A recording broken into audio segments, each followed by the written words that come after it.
Well, we've looked at what happens when we've just got straight bromine, Br2. We end up getting a Br addition that is going to be trans, and we get two Brs attached to where the double bond was. But in the case of using something like bromine and water, so this is actually a solution of bromine in water, we end up with this compound, a Br here and an OH here. So the addition is still trans, but instead of two Brs, we end up with a Br and an OH. So what happens is the same thing happened here as happened in the bromination. We get our Br plus adding to the ring, and the Br plus is sticking upwards, just as it was here.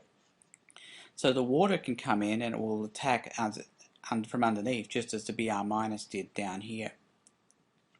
So the OH, the H2O comes in, attacks from underneath.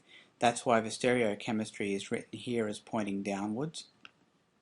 And then you've got the Br pointing upwards. And again, what happened is the OH came in from underneath, and then this bond broke, and this bond remained intact. There it is right there. So that bromine is still sticking upwards.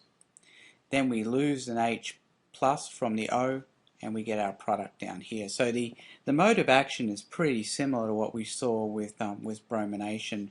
It's just that water is coming in instead of Br minus. Now you might be wondering, why doesn't Br minus come in and do this? Well, the reason is in bromine water is in fantastic excess. Also, I think water is a slightly better nucleophile than Br minus as well. So both of those facts conspire to having the OH come in and attack as opposed to Br minus.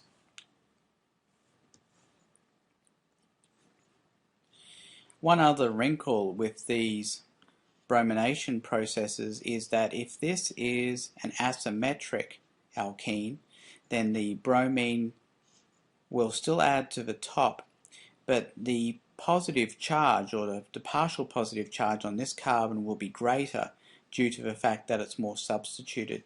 Then when the water comes in, it will actually attack at the carbon that is more substituted and from underneath. So that's what we're going to see, the same stereochemistry with the H2O coming in, but it comes in from underneath.